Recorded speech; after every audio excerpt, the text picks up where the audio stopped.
Hello friends, તમારી YouTube channel મલકી એકેડેમિકમાં તમારું સ્વાગત છે। આજે આપણે વાત કરવાની છે બંધારણના જે પાર્ટ 3 વિશે આજે આપણે આ વિડીયો લાવ્યા છે, જેમાં તમને 10 ક્વેશ્ચન એવા મળશે જે તમને ખૂબ જ ઉપયોગી થાય એવા, જે ગુજરાત પોલીસ કોન્સ્ટેબલમાં તમામ એક્ઝામ જે છે એમાં લગતા જે બંધારણના જે મોસ્ટ આઈએમપી ક્વેશ્ચનો છે એ આજે આપણે લાવ્યા છે। આની પહેલાંના 2 પાર્ટ અપલોડ કરી દીધા છે, એ તમારે જોવાના બાકી હોય તો પ્લેલિસ્ટમાં જઈને બંધારણ જે છે ત્યાં જઈને તમે આગળના 2 વિડીયો પણ જોઈ શકો છો। અને આની તમારે પીડીએફ મેળવવી હોય તો નીચે આપણે ટેલિગ્રામની લિંક આપેલી છે, ત્યાંથી તમે ટેલિગ્રામમાં જઈને આ પીડીએફ પણ તમે ડાઉનલોડ કરી શકો છો।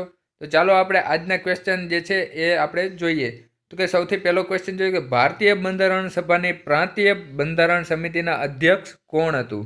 તો એનો જવાબ આવે છે સરદાર વલ્લભભાઈ પટેલ। ત્યાર પછી બીજો ક્વેશ્ચન જોઈએ કે રાષ્ટ્રીય ઝંડા સમિતિના અધ્યક્ષ કોણ હતા? તો એનો તમારે જવાબ આવશે જેબી કૃપલાની। ત્યાર પછી ત્રીજો ક્વેશ્ચન જોઈએ તો કે બંધારણ સભાની લઘુમતી પેટા સમિતિના અધ્યક્ષ કોણ હતા? તો એનો જવાબ આવે છે H.C. મુખર્જી। ત્યાર પછી ચોથો ક્વેશ્ચન જોઈએ તો બંધારણ સભા જે કાર્ય સમિતિના અધ્યક્ષ કોણ હતા? તો એનો જવાબ આવે છે જેવી માવણકર। ત્યાર પછી પાંચમો ક્વેશ્ચન જોઈએ તો કે બંધારણ સભાની જે રાષ્ટ્રપતિની કામચલાઉ સમિતિ અને પ્રક્રિયાના નિયમન સમિતિના અધ્યક્ષ કોણ હતા? તો એનો જવાબ આવે છે ડૉક્ટર રાજેન્દ્ર પ્રસાદ। ત્યાર પછી છઠ્ઠો ક્વેશ્ચન જોઈએ તો કે ભારતીય બંધારણના સભા જે એ ક્યારે ભારતના કોમનવેલ્થ સભ્યપદને બહાલી આપી હતી?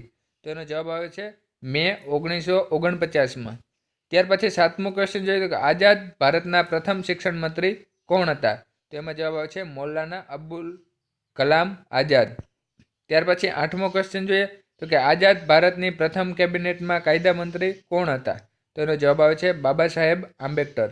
ત્યાર પછી નવમો ક્વેશ્ચન જોઈએ તો કે ભારતનું બંધારણ સમવાયતંત્રી છતાં કેવું છે? એકતંત્રી।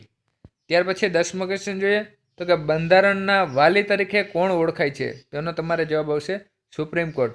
તો આ 10 ક્વેશ્ચન તમને કેવા લાગ્યા જરૂરથી જણાવજો, અને જે કાલે જે છે અપલોડ કરવામાં આવશે આના પછી હજી એક વિડીયો જે આપણો નવો આવી રહ્યો છે આઈપીસીનો જે પાર્ટ 5 એ પણ તમને જે છે મળી જશે, જે તમે એ વિડીયો પણ જોવાનું ભૂલતા નહીં, અને આપણી ચેનલને સબસ્ક્રાઈબ કરવાનું ભૂલતા નહીં। જો તમે નવા હોય તો ચેનલને સબસ્ક્રાઈબ કરી બાજુનું આવતું બેલ આઇકન પણ દબાવી દેજો, અને જે જૂના છે એને બેલ આઇકન દબાવવાનું બાકી હોય, ખાલી સબસ્ક્રાઈબ થઈ ગયું તો બેલ આઇકન જરૂરથી દબાવી દેજો, જેથી તમને દરેક નોટિફિકેશન સૌથી પહેલાં મળતી રહે। એટલા માટે જય હિન્દ, જય ભારત।